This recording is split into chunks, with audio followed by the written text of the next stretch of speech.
আপনি মাঠের থেকে আসছেন, বাসায় আসছেন, স্ত্রী আপনাকে মুখখান বেজার দেখে দৌড়ে এসে কি ব্যাপার, কি হয়েছে?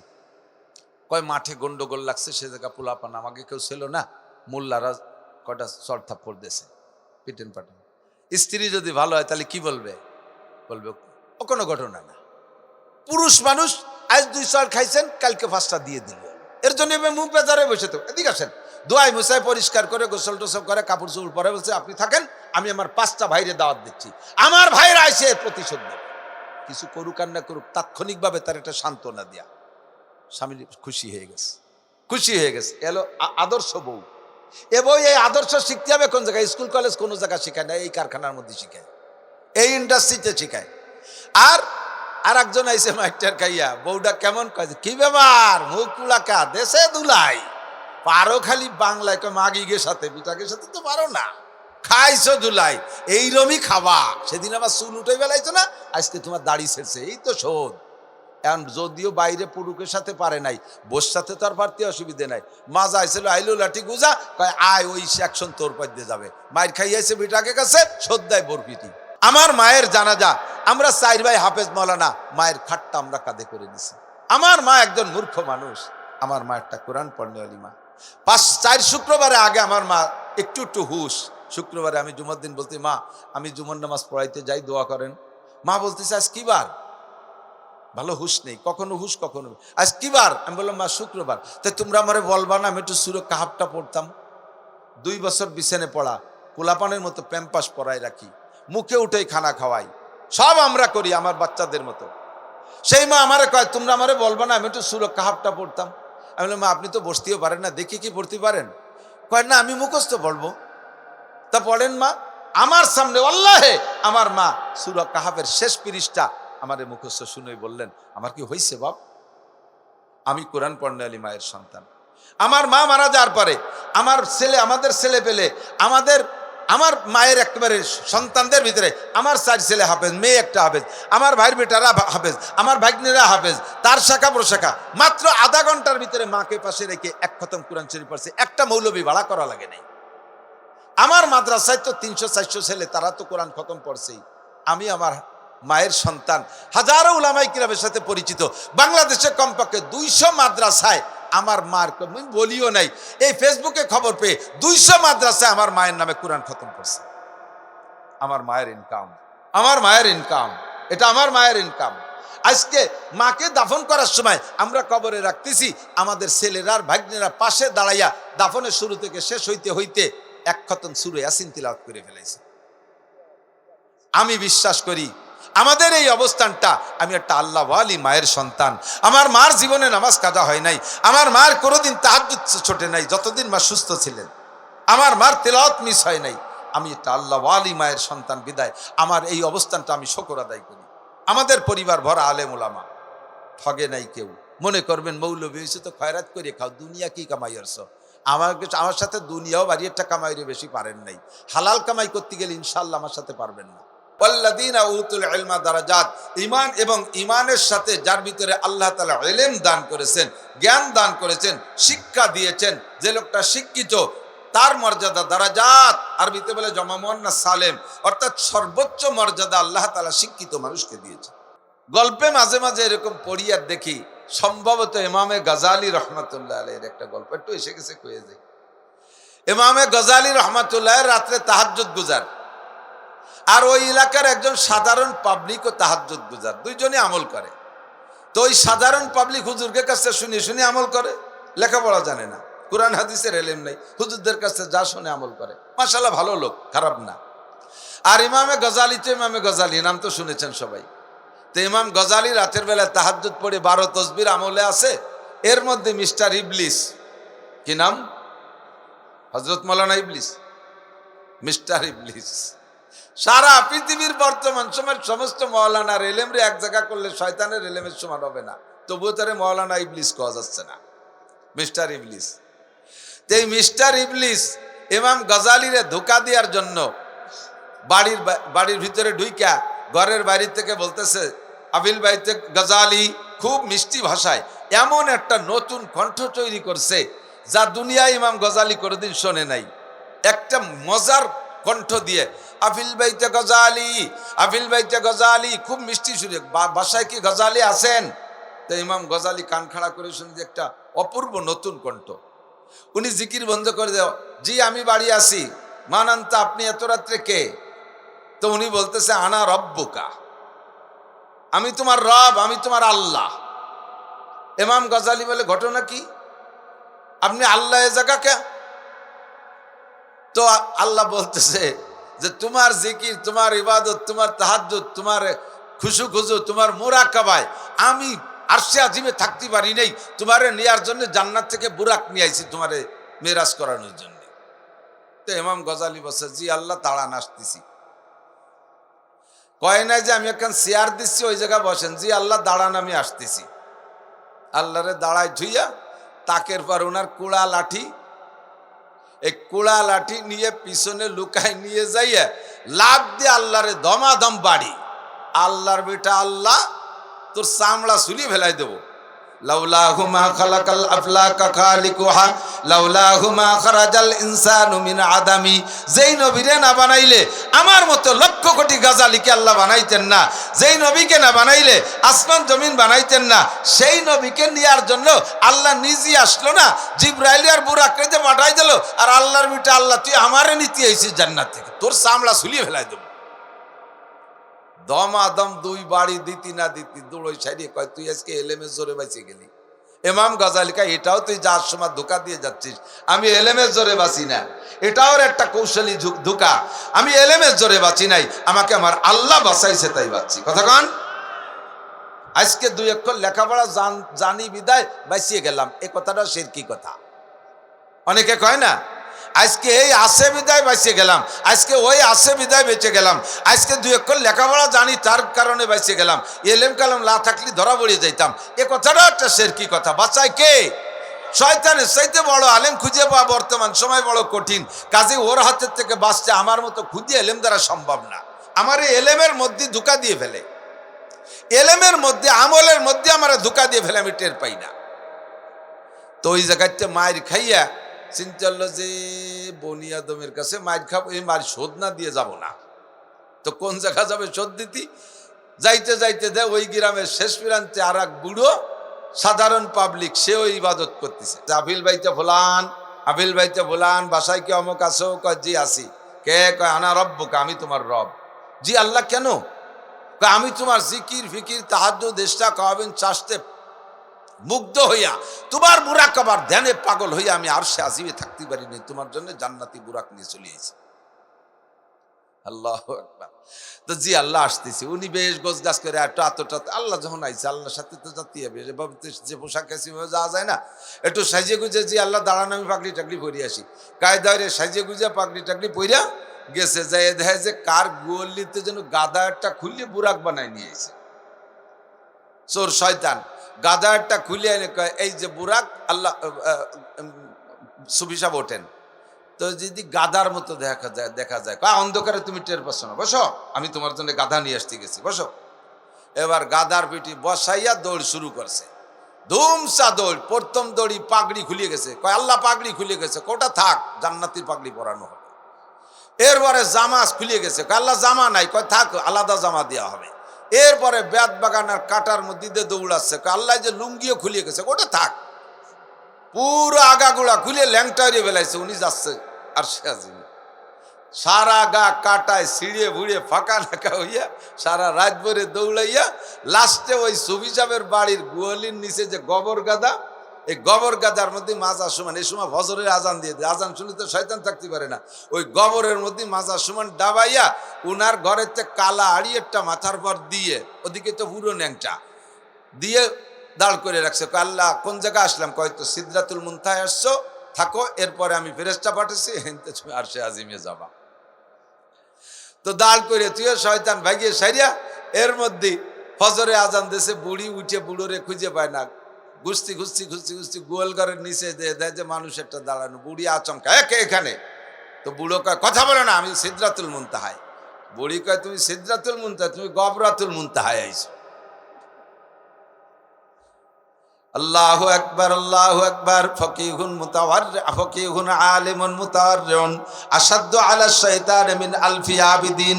হাজার আবেদরে এমন করে শয়তান ধোঁকা দিতে পারে, কিন্তু একজন যোগ্য আলেমের কাছে ধোঁকা দিতে খুবই কঠিন। তার কাছে সে হেরে যায়। কথা বলেন ঠিক কি ঠিক না? এই জন্য বলা হয় ফজলুল আলিমি আলাল আবিদি কা ফজলি আলা আদনাকুম। সারা জীবন ভরে আলেমের মর্যাদা সর্বোচ্চ। আপনি আলেম হয়ে যান, দামি হয়ে যাবেন। আপনি আলেম হয়ে যান, দামি হয়ে যাবেন। এই জন্য আলেমরাই ফতোয়া দেবে, আলেমরাই ফতোয়া তৈরি করবে। কতক্ষণ পুরুষরা সারা দুনিয়ার এলেম শিখবে, সংবিধান তৈরি হয়ে গেল। নারীরা কতটুকু শিখবে? এই আলোচনায় যখন বসছে, কোরআন শরীফের ভিতরে পরিমাণ পাওয়া যায় নাই, শিক্ষার গুরুত্ব আসছে। হাদিসের মধ্যে পরিমাণ পাওয়া যায় নাই, কিন্তু শিক্ষার গুরুত্ব আসছে। এবার ইজমায়ে সাহাবা আর যাওয়ার আগেই কোরআন হাদিসের মধ্যে খুঁজতে হবে। ইজমায়ে সাহাবা তাৎক্ষণিকভাবে যাইতেন না, 2-4 দিন 10 দিন পর্যন্ত কোরআন হাদিস খোঁজার পরে না পাইলে তারপরে ইজমা হইতো। কিন্তু আজকে হযরত ওমর বলতেছেন, আজকে মজলিসে পর্যন্ত শেষ, মজলিস মুলতবি করা হলো, দেখা যাক এই মর্মে কোনো হাদিস পাওয়া যায় নাকি। যে কথাটা বলবো বলে আমি অনেক দূর ঘুরে আসছি, এদিক খেয়াল করেন। জি ঠিক আছে। মজলিস ভেঙে দিলেন। রাতের বেলা হযরত ওমরের মেয়ে হাফসা রাদিয়াল্লাহু তাআলা আনহা, উনিও হুজুরের স্ত্রী ছিলেন, আয়েশার সতীন। এখন তো হুজুর নেই, প্রত্যেক হুজুরের স্ত্রীরা যার যার ঘরে। হাফসার ঘর থেকে হাফসাকে সাথে নিয়া ওমর রাদিয়াল্লাহু তাআলা আনহু সিদ্দিকা আয়েশার কাছে গেলেন। আগে হাফসার কাছে জিজ্ঞেস করছে, মা, নারীদের শিক্ষা সংক্রান্ত কোনো পরিমাপকাঠি হুজুরের থেকে তোমার জানা আছে নাকি? হাফসা বললেন, না আব্বা, আমি শুনি নাই। এটা একমাত্র জানলে আয়েশা জানতে পারে। হাফসাকে সাথে করে নিয়ে হযরত ওমর আয়েশা সিদ্দিকার ঘরে গেলেন। যে ওমর জিজ্ঞেস করছে, ইয়া উম্মাল মুমিনিন আতাদরি মিন হাদিস রাসূলুল্লাহ সাল্লাল্লাহু আলাইহি ওয়াসাল্লাম, ও মা আয়েশা, তুমি কি নবী পাকের কাছ থেকে কোনো হাদিস জানো নারীদের শিক্ষা সংক্রান্ত? নারীরা কতটুকু লেখাপড়া করবে এটা কি তুমি জানতে পারছো হুজুরের থেকে? সিদ্দিকা আয়েশা বললেন, কালাত নাম, জি আমি জানি। খলিফাতুল মুসলিমিন, আমি জানি নবী আলাইহিস সালাতু ওয়াস সালাম নারীদের শিক্ষা সংক্রান্ত কি বলেছেন। বলো কি বলেছে? আয়েশা বলেন, قالت قال رسول الله صلى الله عليه وسلم علموهن سورة النور ولا تعلموهن الكتاب।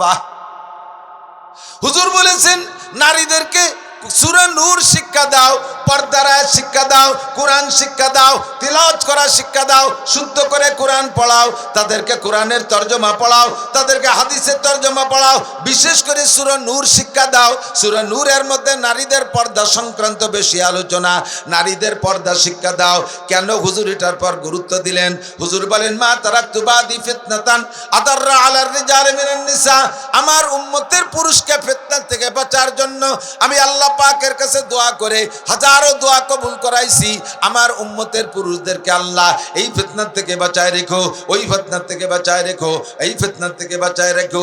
যত দোয়া করেছি সব দোয়া কবুল হয়েছে, কিন্তু একটা দোয়া কবুল হয় নাই, সেইটা হলো ফিতনাতুন নিসা, নারী ফিতনার থেকে পুরুষদেরকে বাঁচাও, এই দোয়াটা কবুল হয় নাই। কাজেই হুজুর বলেন, মা তারাকতু বাদি ফিতনাতান আদাররা আলার রিজালি মিনান নিসা, আমার উম্মতের পুরুষের জন্য নারী ফিতনার চাইতে বড় কোনো ফিতনা রেখে গেলাম না। উম্মতের পুরুষকে অপমান করবে, মুখে চুনকালি দেবে, রাস্তায় হাঁটতে দেবে না, সমাজে তাকে অত্যন্ত ছোট করে ফেলবে, সমাজে তাকে একেবারে গুমনাম করে ফেলবে, একমাত্র নারী ফিতনায়। এই নারীরা উম্মতের পুরুষদেরকে ধ্বংস করবে। কাজেই নারীদেরকে আল্লিমুহুন্না সূরাতান নূর, তাদেরকে বেশি বেশি করে পর্দার আয়াত পড়াও। আমিও আয়াতকে হাদিসকে সামনে রেখে এই কথা বলতে সক্ষম। বাংলাদেশে বিশেষ করে আমার বাংলাদেশ সম্পর্কে আমি বলতে পারি, কোন জুরআত ওয়ালা বাহাদুর পুরুষ এখনো পয়দা হয় নাই। যত বড় খারাপ হোক, যত বড় চরিত্রহীন হোক, যত বড় বাহাদুর পুরুষ হোক না কেন, যত বড় বংশীয় হোক, যত বড় দলীয় হোক না কেন, আরে ছোট্ট থেকে ছোট্ট একটা গরিব পরিবারের মেয়ে, একটা একেবারে গরিব নিচু পরিবারের মেয়ে, ভাঙ্গা ঘরের মধ্যে থাকে, ও যদি শতভাগ পর্দা করার চেষ্টা করে পর্দার মধ্যে থাকে, ওই মেয়েটাকে অপহরণ করছে, ধর্ষণ করছে, এর নজির খুঁজে পাওয়া যাবে না। যত বড় বাহাদুর হোক পর্দানসীন একটা মেয়েকে অপহরণ করতে যায় না। যারে না দেখছে তারে অপহরণ করবে কিভাবে?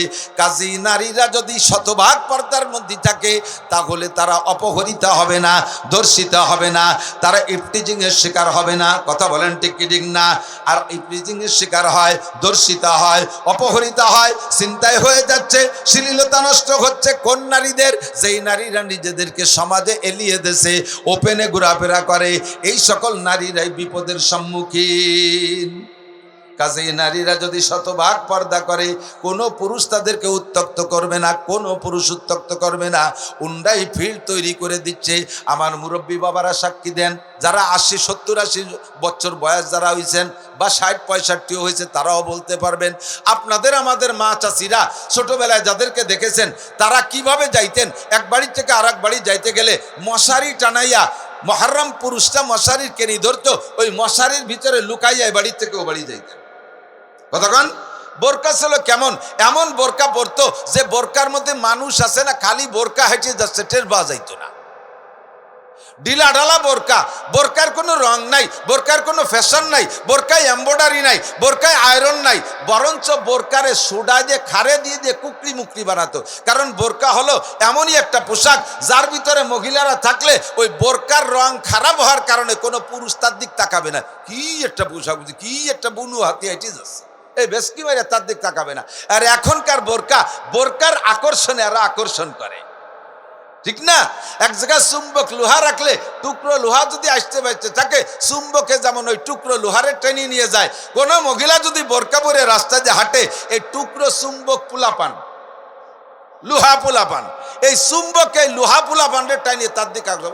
বাবা হ্যান্ডসাম, বিদেশের থেকে আনছে বোরকা, গায়ের সাথে টাইট, শরীরের সমস্ত অঙ্গ প্রত্যঙ্গ বোরকার বাইরে দিয়ে অনুমান করা যায়। কতক্ষণ? এইটা হয়েছে ইদানিং কালের বোরকা, ফ্যাশন বোরকা। আবার বোরকা পরে তো শাটার খুলে দেয় দোকানের মতো, দোকানের 3 পাশ বন্ধ, সকালে শাটার উচড়িয়ে দেয় না, বোরকার 3 পাশ বন্ধ, শাটার খুলে দেয়। বোরকা পরে মাথায় কাপড় নাই, আবার বোরকা পরে, তার মানে গায়ের কাপড়টা যাতে রাস্তার ধুলোবালি না মাখায়, এই জন্য উপরে টাবরু দেশে, বাকি এটা পর্দার জন্য না। কতক্ষণ? আল্লাহ, এই নারীরা এই ফিতনার ভিতরে পড়বে বিদায় পর্দার আয়াত আল্লাহ পাক কোরআনের ভিতরে পর্যাপ্ত দিয়েছেন। আর সিদ্দিকা আয়েশা বলেন, আমি হুজুরের থেকে শুনেছি নারীদেরকে পর্দার আয়াত বেশি পড়াও, ওয়ালা তুআল্লিমুহুন্নাল কিতাবাতা, তাদেরকে লেখা শিখাইও না। এদিক নারীদেরকে লেখা শিখাইও না। হুজুর এই কথা বললেন, বর্তমান প্রেক্ষাপটে কথাটা দারুণভাবে প্রতিবাদী হয়ে যাচ্ছে বলে মনে হয়। নারীদেরকে লেখা শিখাবে না, তাহলে নারীদেরকে পঙ্গু বানাইয়া ঘরে আটকায় রাখবে। নারী একটা আমাদের সম্পদ, নারী জাতি আমাদের সম্পদ। আমাদের সাথে কাঁধে কাঁধ মিলাইয়া পুলিশের চাকরি করবে, র্যাবে চাকরি করবে, বিডিআর আর্মিতে চাকরি করবে, অফিস আদালতে চাকরি করবে, তারা ম্যাজিস্ট্রেট হবে, তারা টিওনো হবে, তারা ডিসি হবে, বড় বড় অফিসার হবে, এমপি মন্ত্রী হবে, বাংলাদেশের স্বনামধন্য প্রাইম মিনিস্টাররা হবে এ মহিলারা। আর মহিলারা যদি লেখা না জানে তাহলে এই বড় বড় পদ কিভাবে তারা পরিচালনা করবে? কাজেই এই কথাটা একটু সাংঘর্ষিক বলে মনে হচ্ছে, এটা মেনে নেওয়া যায় না। আমার আপনার মতো লক্ষ কোটি মানুষের না মানলে কিচ্ছু আসে যায় না। কতক্ষণ? নবী পাক কোন হিকমত ভিতরে রেখে বলছেন লা তুআল্লিমুহুনাল কিতাবা, বুঝতে হলে আরো কিছুদিন খেলকুটো খরচ করা লাগবে, আরো কিছুদিন বিপদের সম্মুখীন হতে হবে, তারপরে বুঝবেন। নবী বলছেন আমার দায়িত্ব সুন্নত বয়ান করা। এবার ওই সুন্নতের মধ্যে কি সায়েন্স আছে সেটা তোমার গবেষণা খাতায় ঢুকে দাও। হুজুর বলছেন লা তাবুলু কায়মান, হুজুর বললেন তোমরা দাঁড়িয়ে পেশাব করো না। আমি নিষেধ করলাম দাঁড়িয়ে পেশাব করো না, এটা আমার দায়িত্ব। দাঁড়িয়ে পেশাব করা এটা মানবতা না, এটা পশুর স্বভাব। কথা বলেন, দাঁড়িয়ে খাড়িয়ে পেশাব করা। হুজুর সেই দৃষ্টিকোণ থেকে বলে গেছেন এবার তোমার মেডিকেল সায়েন্স ঢুকাও, গবেষণা করো, দেখো দাঁড়িয়ে পেশাব করার ভিতরে তোমার স্বাস্থ্যগত করে সমস্যা আছে কিনা। মেডিকেল সায়েন্সের ডাক্তাররা বলে দিয়েছে দাঁড়িয়ে পেশাব করা মুহাম্মদুর রাসূলুল্লাহ নিষেধ করেছেন, উনি তো ওনার শরীয়ত বয়ান করে দিয়েছেন, বাকি ওর ভিতরে সায়েন্স রয়েছে। গবেষণা করে দেখলো দাঁড়িয়ে পেশাব করলে চোখের পাওয়ার দ্রুত কমে যায়, দাঁড়িয়ে পেশাব করলে স্বাস্থ্যগত দিক দিয়ে চেহারার লাবণ্যতা নষ্ট হয়ে যায়, দাঁড়িয়ে পেশাব করলে ঘন পেশাব খুব তাড়াতাড়ি আসে, দাঁড়িয়ে পেশাব করলে ডায়াবেটিস হয় তাড়াতাড়ি, দাঁড়িয়ে পেশাব করলে কিডনি মার খায় তাড়াতাড়ি। হুজুর বললেন আমার দায়িত্ব, আমি সুন্নত বলে দিছি দাঁড়িয়ে পেশাব করো না, এবার তুমি ওর মধ্যে গবেষণা করে দেখো তোমার লাভ লস কি আছে, সেটা তোমার ব্যাপার।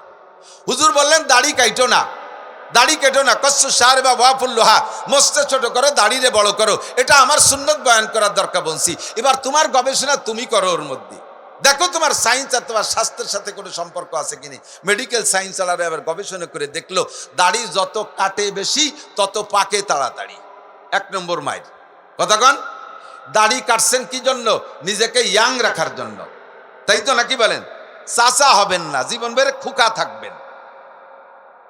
দাড়ি রাখলে চাচা হয়ে যায়, চাচা হবেন না বলে খোকা থাকবেন, বিদায় দাড়ি কাটছেন, তাই তো?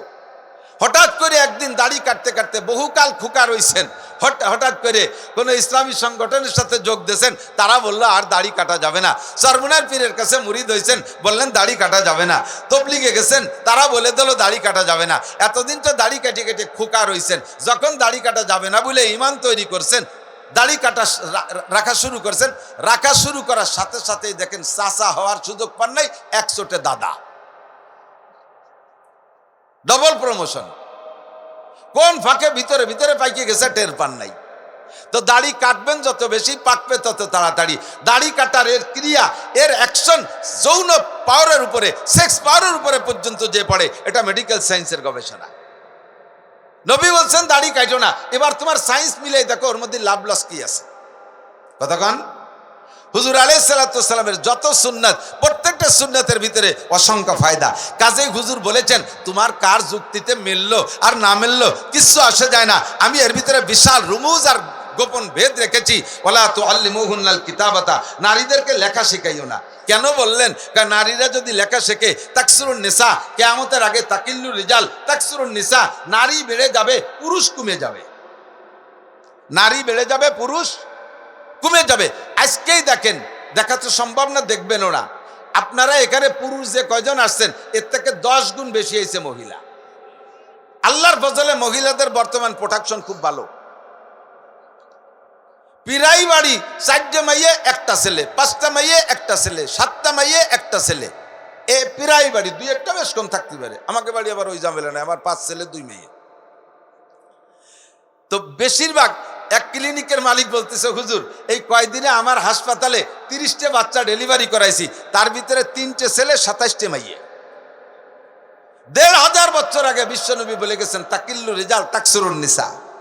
জন্মগত সূত্রে নারীর প্রোটেকশন বেশি হবে, পুরুষ কমে যাবে। 2 নম্বরে বিভিন্ন যুদ্ধ বিগ্রহে এ জায়গা যাইয়া পুরুষ মারা যাবে, নারীরা থেকে যাবে। এই বিভিন্ন কারণে নারী বেড়ে যাবে, পুরুষ কমে যাবে। তার পরিমাণে কত? প্রত্যেক একজন পুরুষের জিম্মায় 50 জন মহিলা হবে। একজন পুরুষের জিম্মায় 50 জন, মানে 50 জন বউ না, 50 জন মহিলা। কিভাবে? বউ দিয়ে, মাইয়ে দিয়ে, মা দিয়ে, দাদি, নানি, ভাগ্নি, ভাতিজি, এইভাবে দিয়ে দিয়ে ইত্যাদি মিলাইয়া প্রত্যেক 50 জন মহিলার মাথায় একজন পুরুষ থাকবে। এত বেশ কম হবে। যখন তোমাদের দেশে এই পরিস্থিতি হবে আর ওদিকে নারীরা মোটামোটা শিক্ষায় শিক্ষিত হয়ে যাবে, তখন সংখ্যাগরিষ্ঠের আধিক্যের উপরে একটা রায় হবে। তখন মেয়েরাই বড় বড়, বেশি সংখ্যা বেশি হবে, ওরা একটা রায় দেবে, আমরা মহিলারা বেশি, আমাদের চাকরির পার্সেন্ট বেশি লাগবে, আমরা প্রাইমারিতে বেশি, হাই স্কুলে যাব বেশি। দেখেন যেখানে যেখানে হাত দেবেন নারীদের লেখাপড়া। ইদানিংও দেখেন ছেলেদের রেজাল্ট খারাপ, মেয়েদের রেজাল্ট ভালো। আমি তো মহিলা মাদ্রাসা আমারও আছে, পরীক্ষা নিয়ে দেখি পুরুষ মাদ্রাসা আছে, মহিলা মাদ্রাসা। পুরুষ মাদ্রাসার ছেলেরা 80-র উপরে মার্ক পায় না, আর মহিলা মাদ্রাসার মেয়েরা 95, 98, 99, 100, 95, 98, 99, 100। স্কুলে পড়াচ্ছে, দেখেন মেয়েদের অবস্থা দেখেন। ছেলেরা ফেসবুক, এই ক্রিকেট, ফুটবল, এটা ওটা করতে করতে সময় নষ্ট, মেয়েদের লেখাপড়ার প্রতি মনোযোগী বেশি। ওরা লেখাপড়া শিখে শিখে আগায় চলে যাচ্ছে। এখন সংখ্যায়ও তারা বেশি, মেধাও তাদের বেশি, লেখাপড়াও তারা বেশি করে ফেলাইছে। কাজেই এবার সংখ্যাগরিষ্ঠের বলে ওরা নিজেরা বড় বড় পদ দখল করবে। এই পদ আর চাকরিগুলো ওরা দখল করে ফেলবে। সব জায়গার চাকরি বাকরিতে ওরা ঢুকে বলবে, পুরুষ হয়ে যাবে বেকার, পুরুষের চাকরি থাকবে না। এবার ওরা বেশি সংখ্যার চাকরি দখল করে ফেলবে, এদিকে পুরুষরা বেকারত্বের মধ্যে পড়ে যাবে। এখন একজন সকার মহিলা, কর্মজীবী মহিলা একটা বেকার পুরুষের সাথে বিয়ে বসবে না, আবার একটা বেকার পুরুষও বেকারত্বের কারণে বিয়ে করবে না। কাজেই এই বিয়ে ফাংশনটার ভিতরে একটা বিশৃঙ্খলা সৃষ্টি হয়ে যাবে। এদিকে ওরা বিয়ে করতে পারতেছে না, ওদিকে ওরা বিয়ে বসতে পারতেছে না। সমস্যা হলো এরা বেকার, ওরা সকার। আর সকারত্বের কারণ হলো তারা লেখাপড়া শিখে আগায় গেছে, তারা লিখতে জানে, তারা কম্পিউটার পারে, তারা অফিস আদালতে সব পারে। কাজেই তারা চাকরি কেন পাবে না? তারা তো সংখ্যায় বেশি। এইভাবে চাকরিগুলো তারা দখল করবে। তাহলে এরা বেকার আর ওরা কর্মজীবী, বিয়ে হবে না। আর বিয়ে হবে না বিদায় যে বিবাহ সংক্রান্ত জরুরি আভ্যন্তরীণ চাহিদা মিটাইতে বাদ থাকবে, তাও থাকবে না। অবৈধ পন্থা অবলম্বন করবে, অবৈধ পন্থা অবলম্বন করবে। ধীরে ধীরে জিনা বেড়ে যাবে, আর জিনা বাড়ার কারণে জারজ সন্তান বেড়ে যাবে। তখন এক পর্যায়ে দুনিয়ায় লক্ষ লক্ষ জারজ সন্তান, জারিউর বাচ্চা দেশটা ভরিয়ে যাবে। এই ভবিষ্যৎ ফিকির রেখে হুজুর বলছেন মহিলাদেরকে কোরআন শিক্ষা দাও, পর্দার আয়াত শিখাও। করনাফি বুয়ুতিকুন্না, আল্লাহর হুকুম, করনাফি বুয়ুতিকুন্না ইয়া নিসা আন-নবী লাস্তুন্না কাহাদিম মিনান নিসা ইন ইত্তাকাইতুন্না ফালা তাখদানা বিল কওল ফায়াতমা আল্লাযী ফি কলবিহি মারাদুন ওয়া কুলনা কওলাম মারুফা ওয়া করনাফি বুয়ুতিকুন্না। আবার ওয়া করনাফি বুয়ুতিকুন্না, আবার খেয়াল, ওয়া করনাফি বুয়ুতিকুন্না ওয়ালা তাবাররাজনা তাবাররুজাল জাহিলিয়াতিল উলা। মহিলা তুমি আওয়াজ তোমার পর্দায় রেখো সর্বদা, গানের মেলায় আসর করে হয় না তুমি বেপর্দা। মহিলা তুমি আওয়াজ তোমার পর্দায় রেখে সর্বদা, সংসদে আসর করে হয় না তুমি বেপর্দা, কাউন্সিলে আসর করে হয় না তুমি বেপর্দা, মার্কেটে আসর করে হয় না তুমি বেপর্দা, হাট বাজারে আসর করে হয় না তুমি বেপর্দা। করনাফি বুয়ুতিকুন্না, তোমার দায়িত্ব তুমি বুঝে নাও। তোমার দায়িত্ব রাষ্ট্র চালানো নয়, তোমার দায়িত্ব কাউন্সিল চালানো নয়। আর রিজালু কাওয়ামুনা আলান নিসা, নারীদের উপরে আল্লাহ পুরুষকে প্রাধান্য দিয়েছেন। দুইটা জাতিকে সৃষ্টিগতভাবে আল্লাহ তাআলা বডি ফিগারের ভিতরে পার্থক্য করে দিয়েছেন। নারী যত বড় জোয়ান হোক না কেন পুরুষের মতো শক্ত হয় না, নারী যত বড় জোয়ান হোক না কেন পুরুষের মতো কণ্ঠ হয় না। কথা বলেন ঠিক কি ঠিক না? ওয়াজ করবে পুরুষে, ভাষণ দেবে পুরুষে, শাসন করবে পুরুষে, আর্মি চাকরি পুরুষের, বিডিআরে পুরুষে, অফিস আদালত পুরুষের, মেম্বার হবে পুরুষে, চেয়ারম্যান হবে পুরুষে, এমপি হবে পুরুষে, হাল চাষ করবে পুরুষে, গাড়ি চালাবে পুরুষে, বিমান চালাবে পুরুষে, মাঠ কাটে পুরুষে, ব্যবসা বাণিজ্যের কাজ করবে পুরুষে। নারীদের কাজ কি? করনাফি বুয়ুতিকুন্না, তুমি ঘরের মধ্যে থাকো, পর্দানশীল হও। তুমি হলো ডাইশ, তুমি হইলা সাজ। সাজ যত সুন্দর হবে পিঠা তত সুন্দর হবে, ডাইশ যত সুন্দর হবে প্রোডাক্ট তত সুন্দর হবে।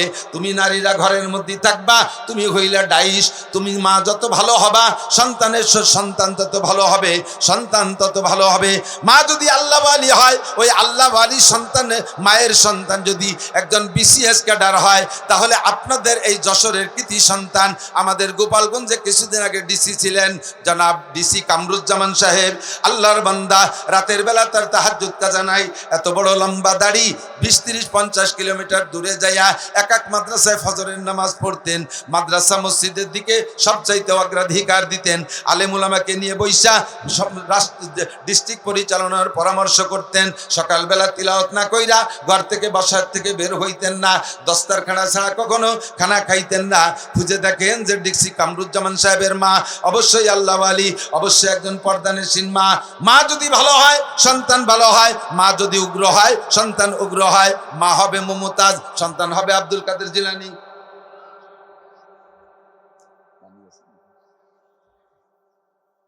কাজেই করনাফি বুয়ুতিকুন্না, মহিলারা ঘরের মধ্যে বন্দী থাকেন।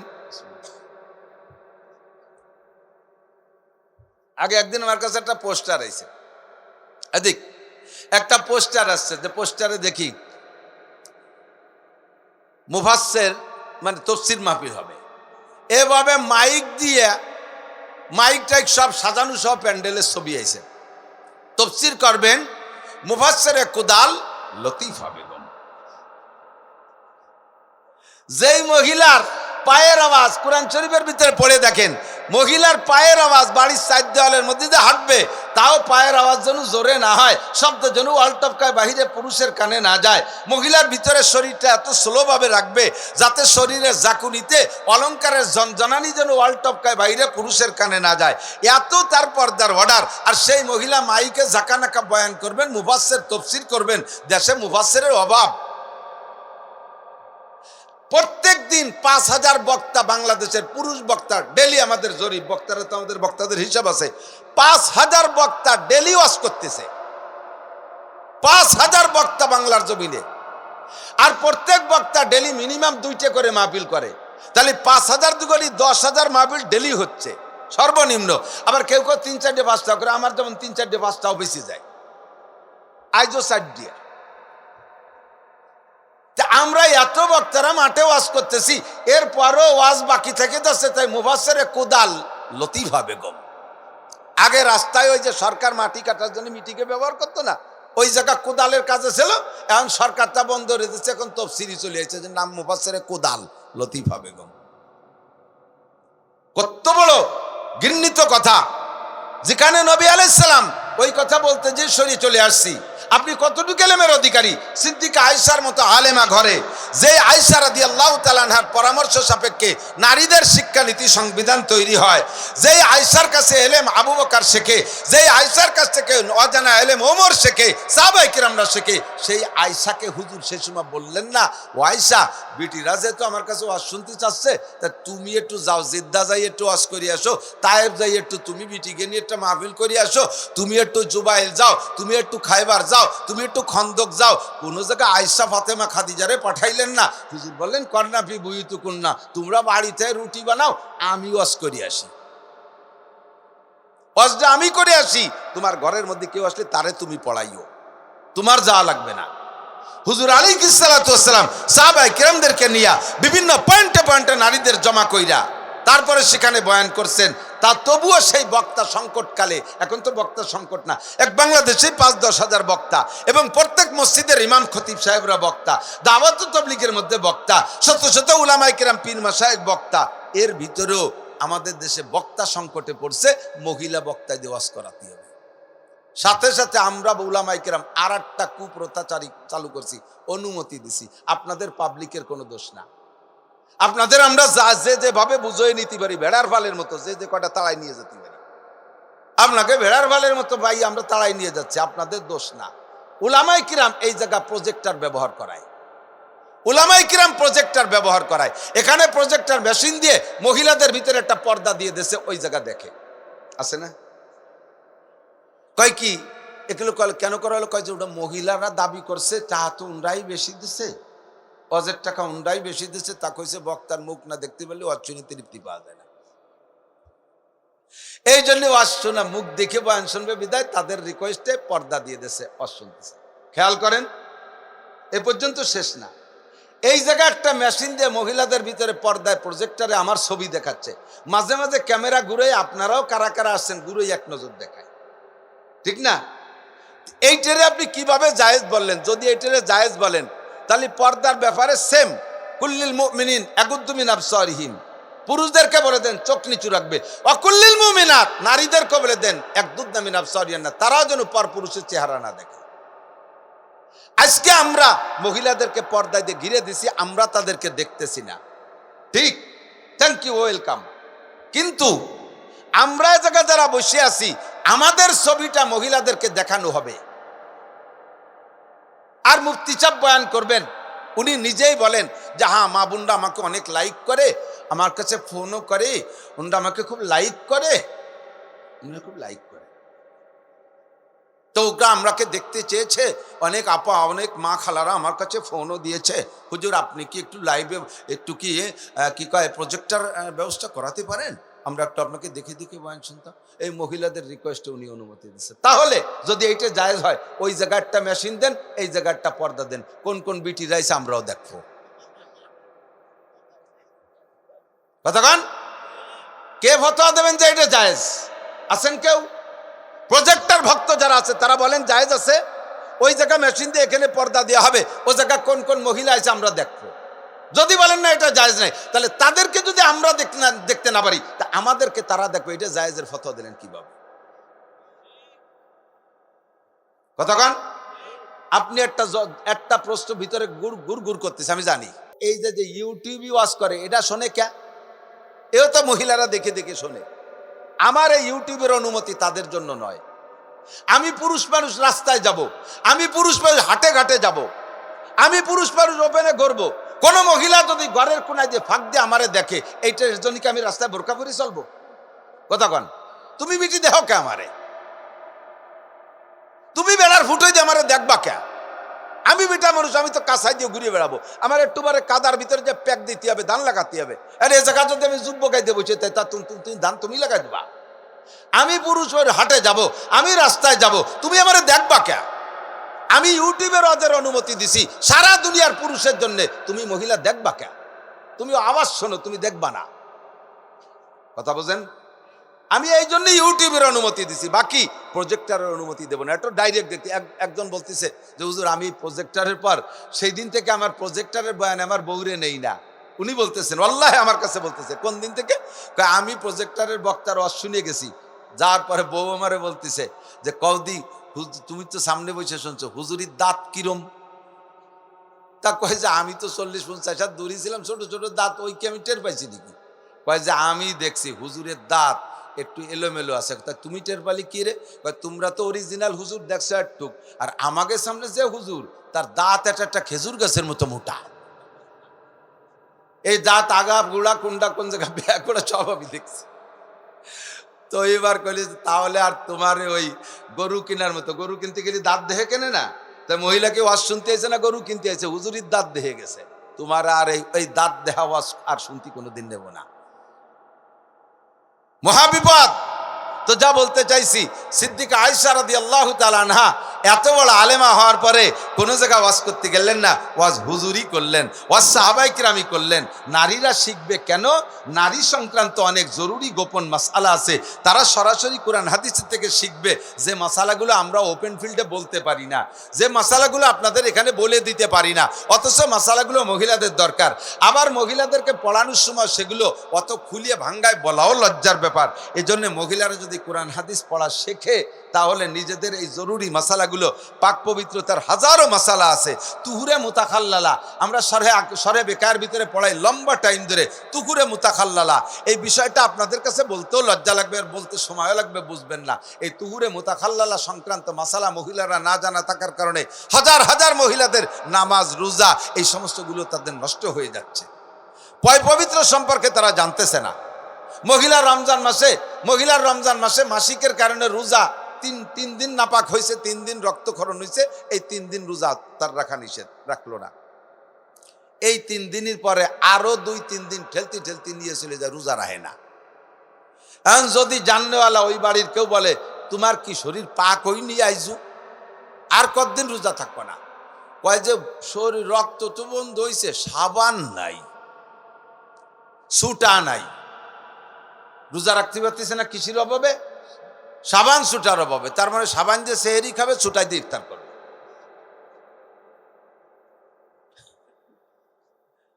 সাবান সুটার অভাবে রোজা রাখতে পারতেছে না, রক্ত বন্ধ হয়ে গেছে 3 দিনের মধ্যে। একটু লজ্জা লাগতেছে অনেকেরই, আমারও লাগতেছে, কিন্তু এই মাসাল একটু হিট দিচ্ছি, এজন্য হিন্স দিচ্ছি যাতে আপনার অভিজ্ঞতার মধ্যে আসে যে হ্যাঁ আপনার মেয়েটাকে নিজেকেই ওই কোরআন হাদিস থেকে এই মাসালাটা শেখানো দরকার, নইলে কিয়ামত ওই সন্তান আপনার বিপক্ষে মামলা দেবে। রব্বানা ইন্না আতানা সাদাতানা ওয়া কুবারানা ফাআদাল্লুনা সাবিল রব্বানা আতিহিম দাইফাইন মিনাল আযাব ওয়া লাআনহুম লানান কাবীরা। আল্লাহ, আমি ইংরেজি জানতাম না, আমার আব্বা আমারে ইংলিশ মিডিয়ামে পড়াইছে। আমি সায়েন্স বিজ্ঞান জানতাম না, আমার আব্বা আমারে যশোর খুলনা কলেজ বিশ্ববিদ্যালয় নিয়ে ভর্তি করে এগুলো পড়াইছে। তেমনি আমি কোরআন জানতাম না, আমি শরীয়ত জানতাম না, আমার আব্বা আমাকে সেগুলো কেন শেখাই নাই? দুনিয়ায় যা না জানতাম তা শেখানোর জন্য লক্ষ লক্ষ টাকা খরচ করলো, আমারে হোটেল হোস্টেল ভাড়া করে সে জায়গা আমাকে রেখে লেখাপড়া করাইলো। কেন আমারে কোরআন শিক্ষা দিল না? কেন আমারে হাদিস শিক্ষা দিল না? কেন আমারে ফিকহ শিখাইলো না? আতি কিন্তু এই ফাইনে মিনাল আযাব, আমার এই পণ্ডিত আব্বারে ডবল শাস্তি দাও, আমার পণ্ডিত আব্বারে ডবল ধুলাই দিবা, নইলে আমি সিঙ্গেল মাইর খাইতে রাজি না, তাদেরকে ডবল ধুলাই দিবা।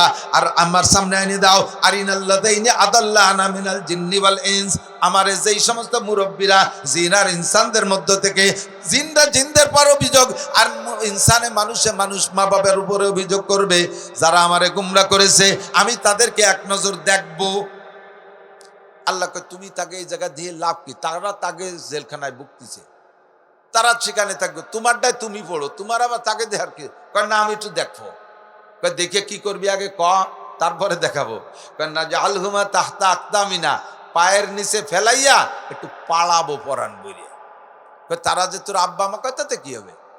যেই আব্বা মা আমার ভবিষ্যৎ নিয়ে ভাবলো না, যেই আব্বা আমার আখিরাত নিয়ে ভাবলো না, ওই আব্বা মার আখিরাত ভাবার সময় আমার নাই। কথা বলেন? যেই আব্বা মা আমাকে জাহান্নামে ফেলে দিল, ওই আব্বা মা কোন কয়বরে কোন জাহান্নামে পড়বে আর কত পরিমাণ শাস্তি পাবে আমার একটু মায়ার দরকার নেই। না জালহুমা তাহতা আকদামিনা, মুখের উপর একটা পাড়া দেব, বুকের উপর উঠে একটু লাফাবো, এরপরে ঘাড় ধাক্কায় জাহান্নামের মধ্যে ফেলাইয়া উনারে সিঁড়ি বানায় আমি নামবো। কেন তারা আমাকে দিন শিক্ষা দিল না? কেন তারা আমাকে দিন শিক্ষা দিল না? আমাকে আদর্শ মা বানাইলো না কেন? আমি যদি আজ আদর্শ মা হইতাম তাহলে আমার পেট থেকে প্রোটেকশন যা হইতো সেদিকে যাইতো। আলহামদুলিল্লাহ, গত শনিবারে আমার আম্মাজান মারা গেছে। গত শনিবারে আমার মায়ের জানাজা আমরা 4 ভাই হাফেজ মাওলানা মায়ের খাটটা আমরা কাঁধে করে দিছি। আমার মা একজন মূর্খ মানুষ, আমার মা একটা কোরআন পড়নেওয়ালি মা। 4 শুক্রবারে আগে আমার মা একটু একটু হুশ। শুক্রবারে আমি জুমার দিন বলতে, মা আমি জুমার নামাজ পড়াইতে যাই, দোয়া করেন। মা বলতেছে আজ কি বার? ভালো হুশ নেই, কখনো হুশ কখনো। আজ কি বার? আমি বললাম মা শুক্রবার। তো তোমরা আমারে বলবা না আমি একটু সূরা কাহাফটা পড়তাম?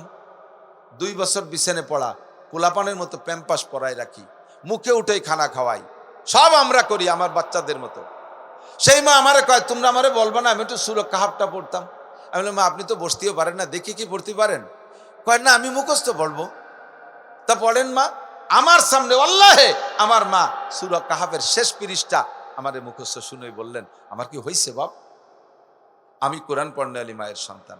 আমার মা মারা যাওয়ার পরে আমাদের ছেলে পেলে আমার মায়ের একেবারে সন্তানদের ভিতরে আমার 4 ছেলে হাফেজ, মেয়ে একটা হাফেজ, আমার ভাইয়ের বেটারা হাফেজ, আমার ভাগ্নেরা হাফেজ, তার শাখা প্রশাখা। মাত্র আধা ঘন্টার ভিতরে মাকে পাশে রেখে 1 খতম কোরআন শরীফ পড়ছে। একটা মৌলবী ভাড়া করা লাগে নাই। আমার মাদ্রাসায় তো 300-400 ছেলে, তারা তো কোরআন খতম পড়ছেই। আমি আমার মায়ের সন্তান, হাজারো উলামায়ে কিরামের সাথে পরিচিত। বাংলাদেশে কমপক্ষে 200 মাদ্রাসায় আমার মার, বলিও নাই, এই ফেসবুকে খবর পেয়ে 200 মাদ্রাসায় আমার মায়ের নামে কোরআন খতম করছে। আমার মায়ের ইনকাম, আমার মায়ের ইনকাম, এটা আমার মায়ের ইনকাম। আজকে মাকে দাফন করার সময় আমরা কবরে রাখতেছি, আমাদের ছেলেরা আর ভাগ্নেরা পাশে দাঁড়াইয়া দাফনের শুরু থেকে শেষ হইতে হইতে 1 খতম সূরা ইয়াসিন তিলাওয়াত করে ফেলেছে। আমি বিশ্বাস করি আমাদের এই অবস্থানটা, আমি একটা আল্লাহ ওয়ালি মায়ের সন্তান। আমার মার জীবনে নামাজ কাজা হয় নাই, আমার মার কোনোদিন তাহাজ্জুদ ছোটে নাই যতদিন মা সুস্থ ছিলেন, আমার মার তেলাওয়াত মিস হয় নাই। আমি একটা আল্লাহ ওয়ালি মায়ের সন্তান বিদায় আমার এই অবস্থানটা আমি শুকর আদায় করি। আমাদের পরিবার ভরা আলেম ওলামা, ঠগে নাই কেউ। মনে করবেন মৌলবী হয়েছে তো খয়রাত করে খাও, দুনিয়া কি কামাই আসছো? আমার সাথে দুনিয়াও বাড়িয়েরটা কামাইরে বেশি পারেন নাই। হালাল কামাই করতে গেলে ইনশাল্লাহ আমার সাথে পারবেন না, হালাল কামাইতে পারবেন না। আর আপনি ঘুষ মুস খাইয়ে বাংলাদেশ দড়ি কিনে ফেলেন, ওই দিয়ে আমার সাথে পারলা না। আসেন বেতনের দিক দিয়ে, জেনুইন বেতন আমাদের সাথে অবশ্যই বেশি পান না। দুনিয়াও ঠকি নেই, আশা করি বিশ্বাস আখেরাতেও ঠকবো না, আপনার সন্তানও ঠকবে না। এই সমাজে ছেলেরা গাঁজা খায়, হুজুর গাঁজার বিরুদ্ধে অস করেন, এবার বিরুদ্ধে অস করেন। ছেলেরা কথা শোনে না, বিয়াদবি, দাঁড়ায় মতে খাড়ায় খায়, আইটে আইটে পায়খানা করে, এর বিপক্ষে বলেন। এ বিয়াদবি করে, কইয়ে কি হবে? গাছ লাগানোর সময় লাগাইছেন বেকা করিয়া, মেহগুনি গাছ, 30 বছর পরে বেহা অবস্থায় মোটা হয়ে গেছে। এই 30 বছরে বেকা গাছ সারা গ্রামে সবাই দড়ি বাঁধে টানলি, ও কি সেরি সোজা হওয়া যাবে? আমরা বেহা হয়ে যাব, গাছ সোজা হবে না। লাগানোর সময় সোজা লাগালি পারা এমনি সোজা হয়। জন্মের সময় যার বিসমিল্লাতে ভুল, ও ছেলে নবীর সরা করে না কবুল। সরমুনা পিসাবুজির একটা বাংলা গদ। জন্মের সময় যার বিসমিল্লাতে ভুল, ও ছেলে নবীর সরা করে না কবুল। মা যদি খারাপ হয় সন্তান ভালো হওয়ার আশা খুব কমই করা যায়। মা হলেন রাইস, মা হলেন আসল। এখন বাংলাদেশে সাচের পিঠে চলছে না, আমাকে দিক সিতেই পিঠে কয়, ঠিক আছে নাকি? সিতেই পিঠে না, সিতেই পিঠে কি 1 প্রকারের না 3-4 প্রকারের? কিছু আছে সোজা সোজা নৌকোর মতো, কিছু গোল, কিছু এরকম বেহা কোড়া কোড়া, এক পাশ গাড়ি বাঁধা আর এক পাশ খাওয়া যায়। এইরকম বেহা কোড়া সোজা গোল এরম আলোকে একই চিতেই ফিটে, সাজ যেমন ফিটে সেরকম, সাজ যেমন পিঠা তেমন। আপনার বউ প্যান্ট শার্ট টাই কোট পরে ঘুরিয়ে বেড়াবে, আর সেই পেটে আমার ছবি ভয় দেওয়াবে, শামসুল হক ফরিদপুরি হবে, মিয়া গুলাম পরোয়ার পয়দা হবে। এ মিয়া গুলাম পরোয়ার, মুফতি ওয়াক্কাস, মুফতি গুলামুর রহমান, এ সমস্ত নেক সন্তান পয়দা দিতে হলে সাজটা গোল সাইজ মতো লাগবে না, বেহা সাচলে বিহা তাই পয়দা হবে। আর কোনো জায়গা, কোনো স্কুল কলেজ ইউনিভার্সিটিতে মেয়েদেরকে মাতৃত্বের শিক্ষা দিচ্ছে না, মেয়েদেরকে মাতৃত্বের শিক্ষা দিচ্ছে না, সব জায়গা নারীদের পুরুষত্বের শিক্ষা দিচ্ছে। দেখি কলেজ বিশ্ববিদ্যালয়ের ছাত্রীরা পার্কে বসে ছেলেরাও সিগারেট খাচ্ছে, উন্ডাও সিগারেট খাচ্ছে, দেখছেন না আপনারা? মেয়েরা ছেলেরাও সিগারেট খায়, মাইয়েরাও সিগারেট খায়। সুবহানাল্লাহ, কি বিল্লাহ, তা একটু কন না কা কিছু। তা আমাদের এই মহিলা মাদ্রাসার মাইয়েরা জীবনও সিগারেট সেনবেই না। কথা কন। এরা সকালবেলা ঘুম থেকে ফজরের সময় উঠবে, পারলে তাহাজ্জুদ পড়বে, পইড়া এরপরে ফজরের নামাজ পইড়া তেলাওয়াত করে, এরপরে পরিবারের সকলের জন্য নাস্তা তৈরি করে, এরপরে ফাঁকে ইশরাক পড়বে, সবাইলে কাজে নামাই দিয়ে সাংসারিক কাজ নিয়ে ব্যস্ত থাকবে। আল্লাহর রহমতে সংসারের ভিতরে একটা সুখের পরিবেশ, সব কিছুতে মজা। স্বামী চাকরি করে চট্টগ্রাম, আর কি বলে স্ত্রী চাকরি করে ভোলা। এই দুনিয়া জেনারেল তো, একজন চট্টগ্রাম একজন ভোলা, এই দুজনে ভোলারটা বউ ভুলেই গেছে, চাকরি করে ভোলা, তা মনে রাখবে কি এর। আবার উনারও জায়গা যা জরুরত, তারও অভাব নাই, আর ইনারও অভাব নাই। সেই অভাব হতে হতে মেটবে, জীবনে কোনোদিন সুন্দর একটা সংসার গড়বে না। মোটা পয়সাই কামাই করবা, সুখ পাবা না। মোটা পয়সা কামাই করবা, স্বামী স্ত্রী যে একটা আনন্দ, স্ত্রী যে একটা মজার নিয়ামত, এটা বুঝবা না। হুজুর বলেন, আর দুনিয়া কুল্লুহা মাতা, দুনিয়ার সবই পুরুষের জন্য ভোগ সামগ্রী, সবই ভোগ সামগ্রী। অখাইরু মাতায়ে দুনিয়াল মারআতুস সালেহা, একজন পুরুষের জন্য দুনিয়ার সবচাইতে শ্রেষ্ঠ নিয়ামত হলো সুন্দরী, রূপসী, গুণবতী, ধার্মিক স্বামী ভক্তা স্ত্রী। সুন্দরী, রূপসী, গুণবতী, ধার্মিক স্বামী ভক্তা স্ত্রী একজন পুরুষের জন্য সবচাইতে বড় নিয়ামত। আপনারা পান নাই মনে, এই জন্য ঠিকঠাক কিছু বলেন না।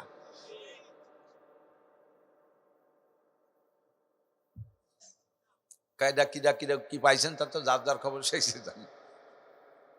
যারা একটু ভালো, এরকম যে কয়টা গুণের বউর কথা কইলাম, এরকম বউ যারা পাইছেন তারা একটু জোরে কন যে ঠিক। এবার সবাই ঠিক,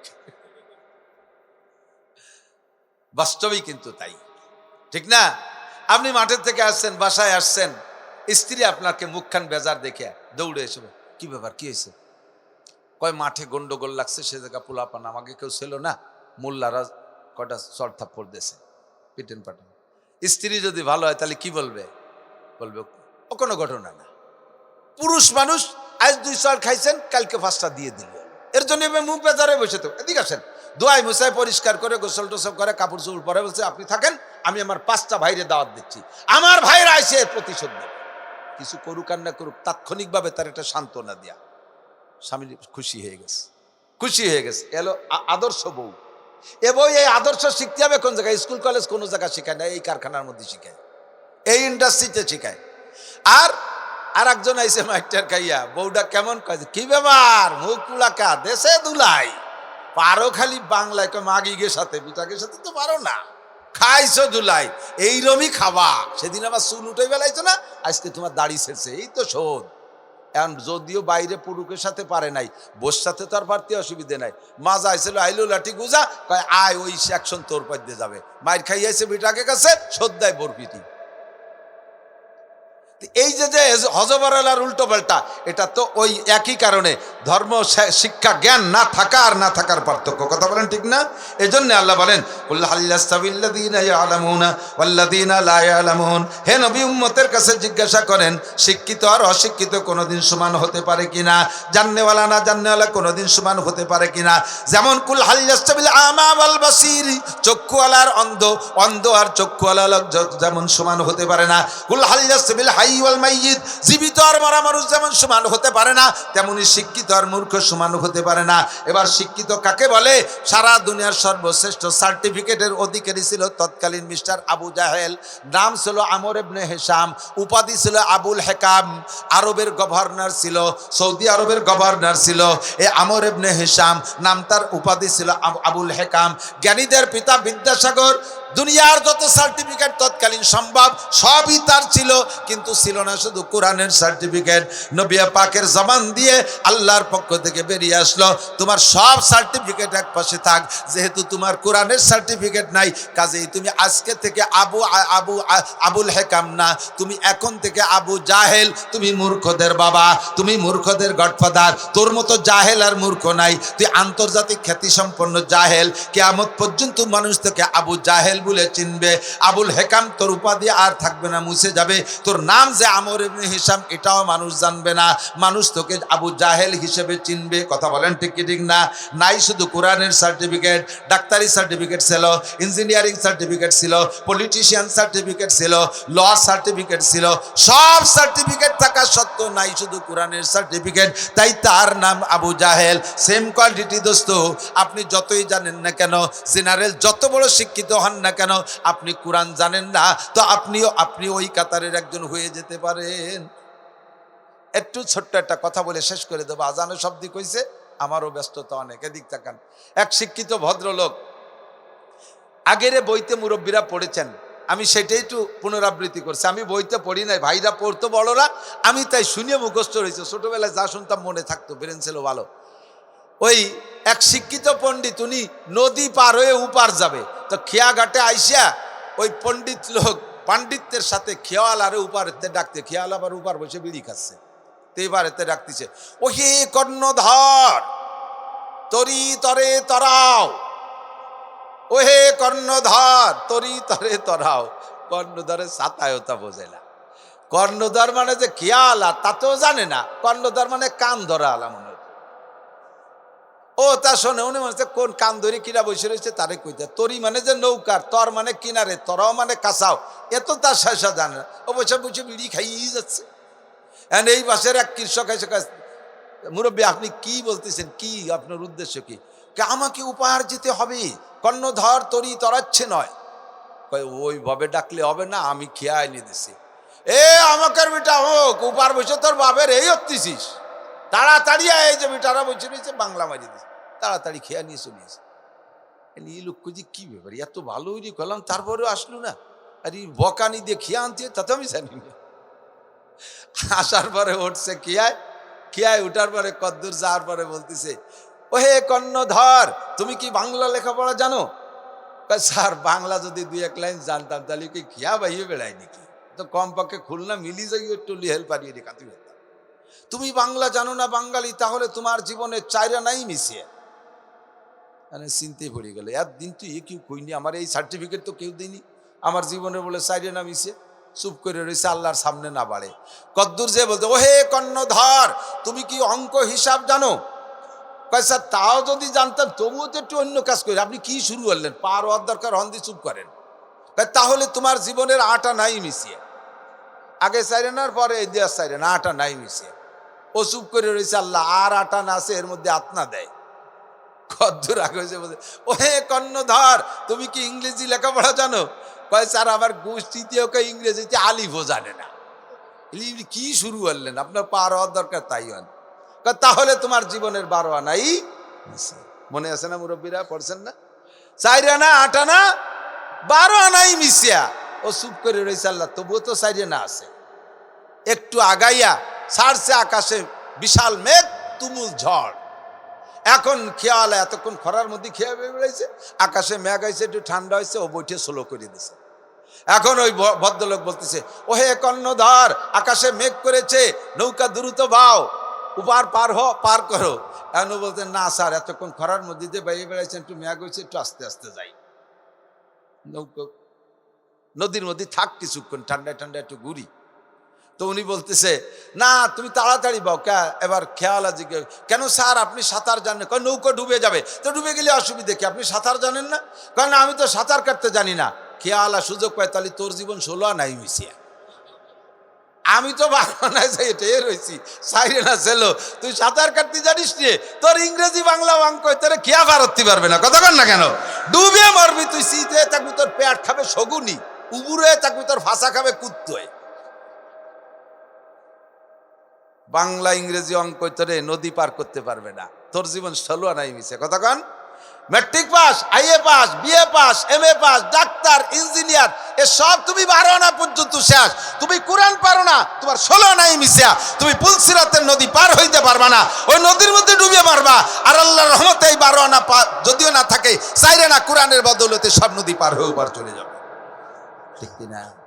আপনাকে আপনার ছেলে মেয়ে সকলকে একটু 16 আনা পাস করান, 12 আনার পর্যন্ত রাখেন না, আর 4 আনা কোরআন দিয়ে পুরো করেন, নইলে কিন্তু পথে পড়ে যাবেন। ভাষাগত ত্রুটি বিচ্যুতি মার্জনীয়। যা বলেছি শুনেছি, আল্লাহ আমল করার তৌফিক দান করুন। সুবহানাল্লাহি বিহামদি, সুবহানাল্লাহ।